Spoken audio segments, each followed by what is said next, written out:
One of the things that has changed in me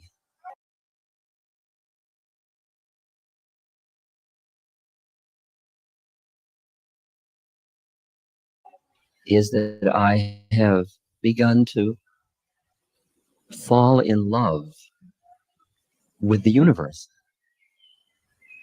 And it's hard to talk about that.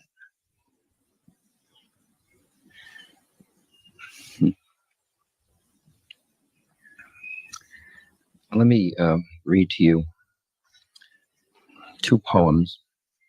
This first one is by a Buddhist monk named Thich Nhat Hanh. Very beautiful monk. I won't read the whole thing. I am a frog swimming happily in the clear water of a pond. I am also the grass snake who, approaching in silence, feeds itself on the frog. I am the child in Uganda, all skin and bones, my legs as thin as bamboo sticks. I am also the merchant of arms, selling deadly weapons to Uganda. I am the 12-year-old girl, refugee on a small boat, who throws herself into the ocean after being raped by a sea pirate. I am also the pirate, my heart not yet capable of seeing and loving. My joy is like spring, so warm it makes flowers bloom in all walks of life. My pain is like a river of tears, so full it fills up all the four oceans. Please call me by my correct names so that I can hear at the same time all my cries and my laughs, so that I could see that my joy and pain are but one. Please call me by my correct names so that I could become awake, so the door of my heart be left open, the door of compassion.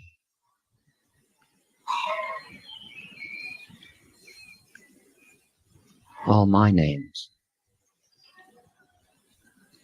The quality of love has no boundaries. There's no other in love. There is us at one level, and at the deeper level, there is only I. We are merged in love. Call me by my true names.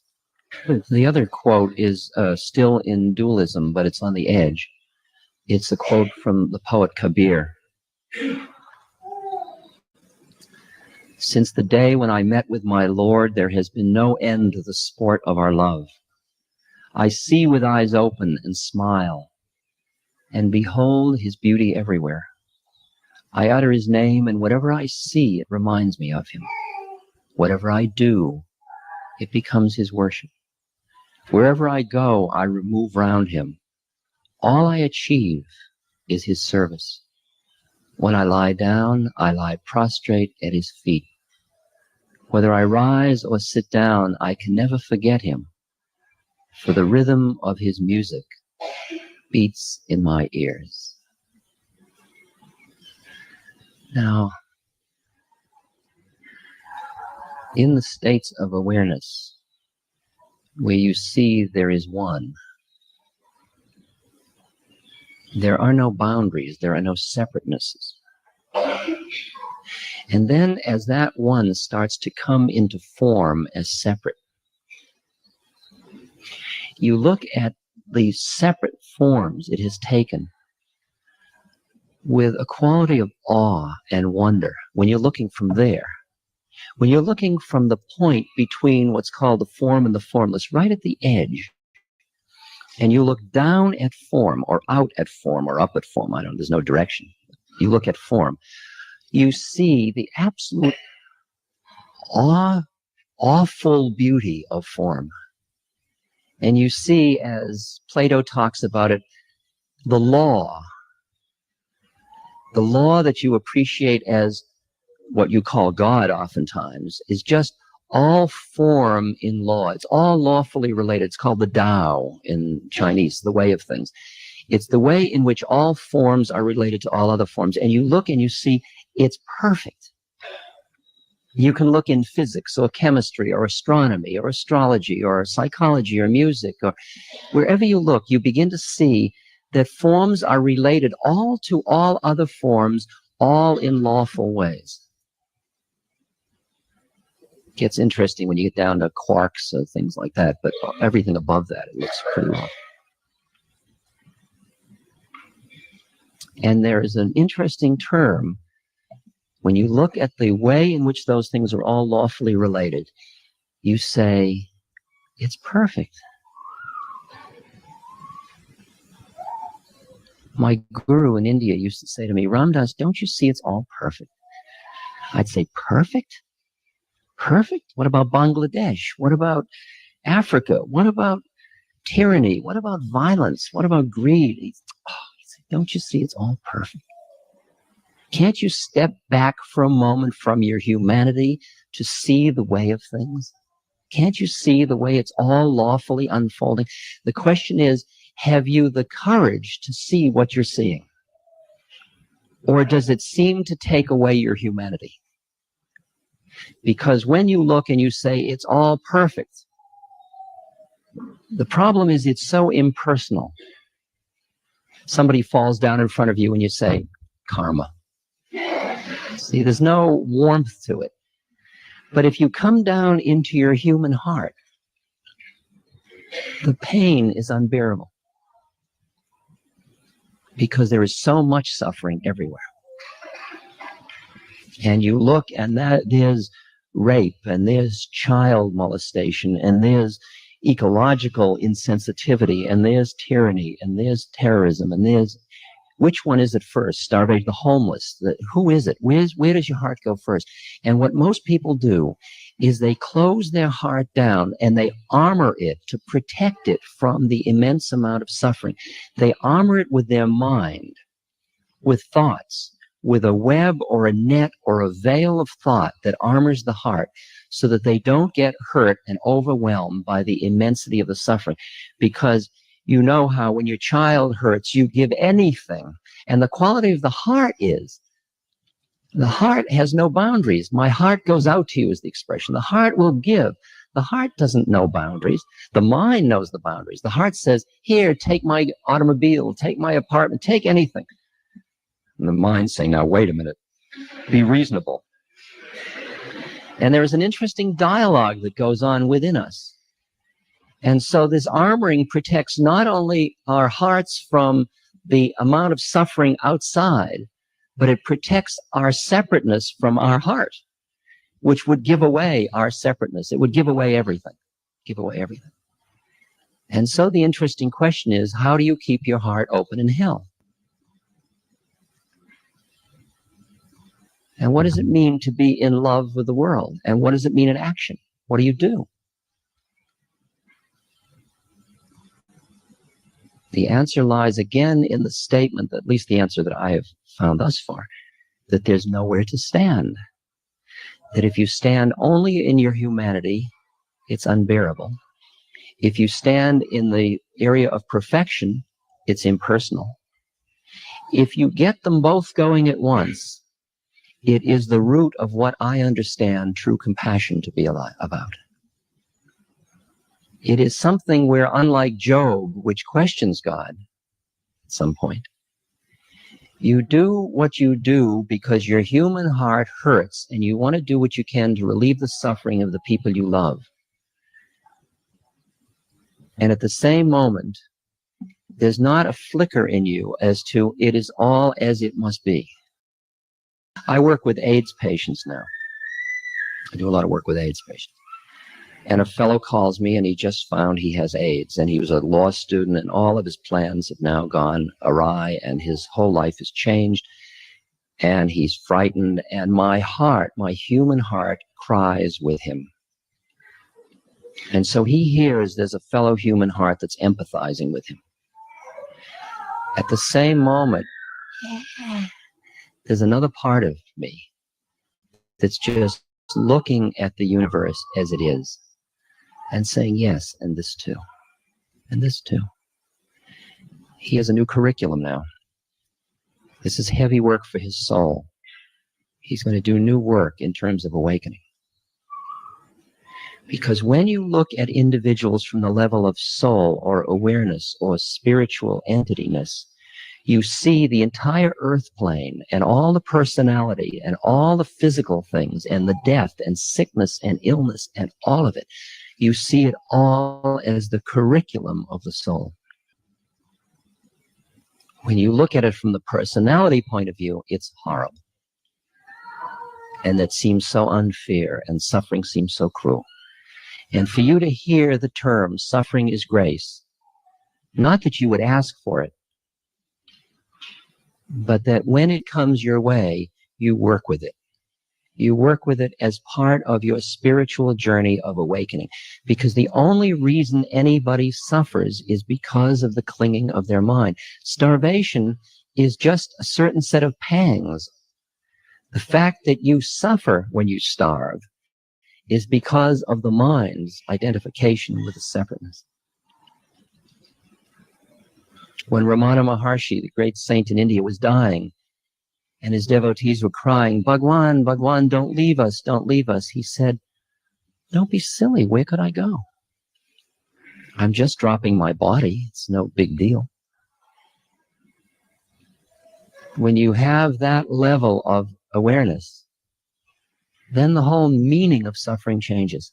And all suffering is showing you is where your mind is still clinging. To pull your awareness back from the time-binding nature of mind allows you to be fully here. To be fully here, am I happy? Yes, I'm happy. I'm happy because it's spring. I'm happy because people are having babies that are bringing joy into their lives. I'm happy because flowers are blooming. I'm happy for a myriad reasons. Am I sad? Yes, I am sad. Because every 45 seconds, a child is dying needlessly from hunger. I'm sad because there is so much inhumanity among humans to each other and to other species. I'm sad because there's so much fear. In this moment, I am both happy and sad. As long as you try to stay in the world of polarities, happy, sad, dark, light, positive, negative, good, evil, you cannot experience the richness of the moment. The richness of the moment is the one that lies just behind the two.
because it's all become clear. It's all become clear that there is no puzzle about this universe. What makes you think there are puzzles about this universe? Very simple reason. You're trying to explain it. And when you explain things, what do you mean by explanation?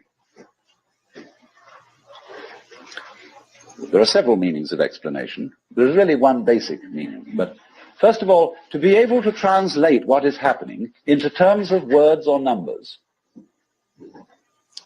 In other words, to describe. But a real explanation is not just a description.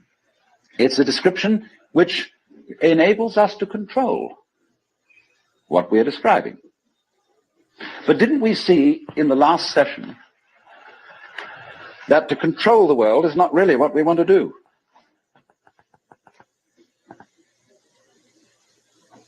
So that if all explanations have as their function enabling us to control things, then maybe an explanation isn't what we wanted. And furthermore, you can very simply see that what makes things complicated is explaining them. When somebody explains to you how a flower works, and he's a great botanist, and analyzes all the innards of a flower, and shows the channels, the fibers, the processes of reproduction, and so on that go on in it, everybody stands fascinated. Say, how complicated that is. How clever God must have been to create that flower, to have all that complexity going. It isn't complicated at all. It's only complicated when you start thinking about it. Because the vehicle of words is a very clumsy one. And when you try to talk about the processes of nature, what is complicated is not the processes of nature, but trying to put them into words. That's as complicated as trying to drink up the ocean with a fork. It takes forever. And so this intense complexity that we see in everything is created by our attempt to analyze it all. And so what we do is, you see, when we analyze, we use our eyes and ears as scalpels. And we dissect everything. And we have to put a label on every piece we chop off. And so we scalpelize and we get it right down to atoms, getting finer and finer, and we suddenly thought, well, we've got to the end of it, because the word atom means what is not cuttable. Atomos. But then we found we could cut the atom. And lo and behold, big fleas had little fleas upon their backs to bite them. And it goes on forever. There is no end to the minuteness which you can unveil through physical investigation. For the simple reason that the investigation itself is what is chopping things into pieces. And the sharper you can sharpen your knife, the finer you can cut it. And the knife of the intellect is very sharp indeed. And the sophisticated instruments that we can now make, well, there's probably no limit to it. But in a way, all that is vain knowledge. In a way. Because you see, what it does is it gives you the illusion that you've solved your problems. When you have controlled certain things and you have solved certain problems, practical problems, you say, fine, more of that, please. Let's go on solving problems. And then you do. You create a world of people, as we are today, far more comfortable than people who lived in the 19th century. Just remember the troubles of going to a dentist when you were children, or some of you when you were children, of medicine, of badly heated homes, of all sorts of things that we don't put up with anymore. But the problem is we keep running into this thing that all constant stimulations of consciousness become unconscious. And when we take it as a matter of course to have certain comforts, then we switch the level on which we worry. When you solve a whole set of problems, people find new ones to worry about. And after a while, you begin to get that haven't we been here before feeling. Aren't we just going round on a cycle and doing the same old thing over and over and over again because we don't realize that we're chasing our own tails?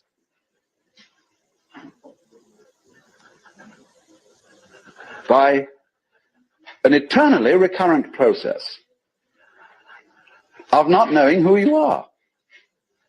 That is the hide and seek. That is the nature of what the Hindus call the Manvantara and the Pralaya, the period of the Manvantara in which the worlds are manifested, and the period of the Pralaya in which the worlds are withdrawn from manifestation. In and out, in and out. Evermore came out by the same door as in I went.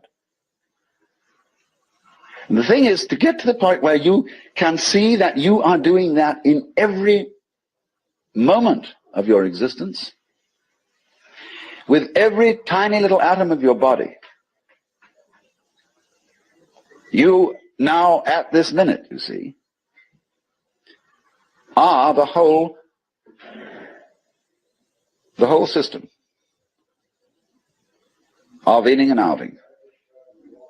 In other words, you often think perhaps, maybe a long, long time ahead, I shall reach the point where I wake up from manifestation and overcome the world illusion and discover that I am the supreme reality behind all this diversification.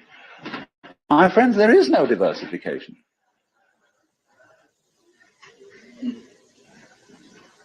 In other words, what you call diversification is your game. In the same way as you chop the thing and then you say it is made of pieces. Because you forget that you cut it. And so when you see the world as complicated and that there are life problems and that you might one day succeed. See, hundreds and hundreds of people are running like mad after something that they call that is success, and they have no idea what it is. Now then, there's something else. When you understand that, and when you realize that there's nothing to realize, well, it's all here, then what are you going to do?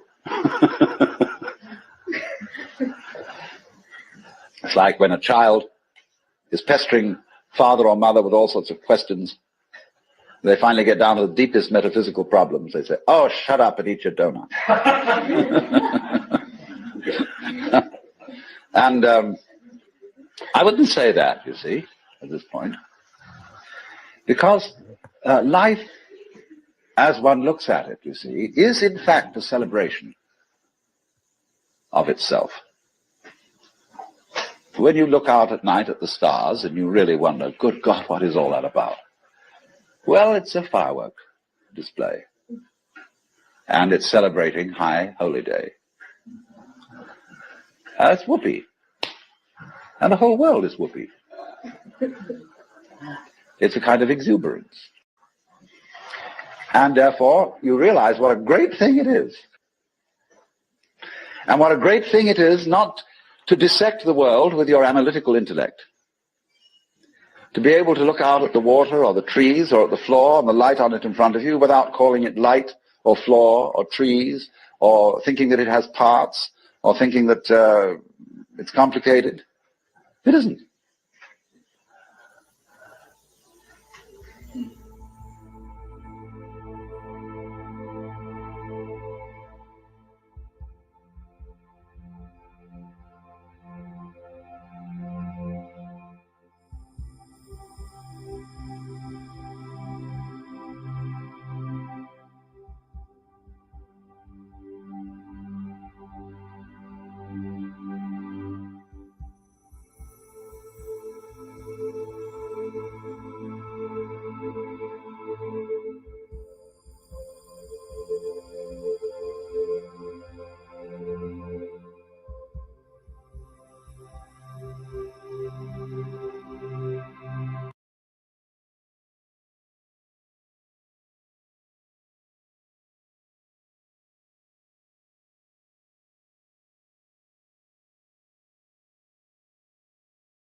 I've learned to hold the line and to never look away.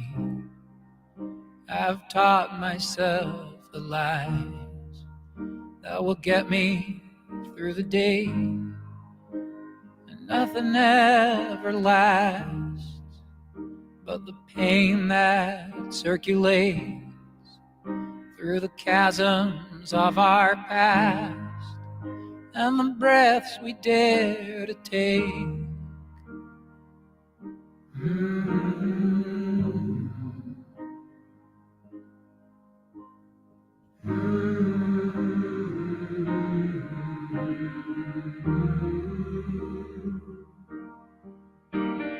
Oh, mama, can you see? I've got a darkness shining through me. I've got a darkness shining through me.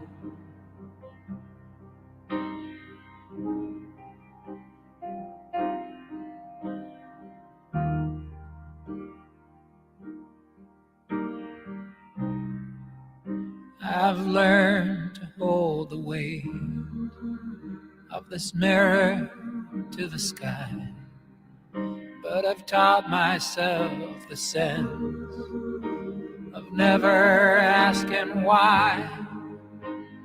Nothing ever lasts but the blackness that dilates through the curtains of our past to the steps we want to take.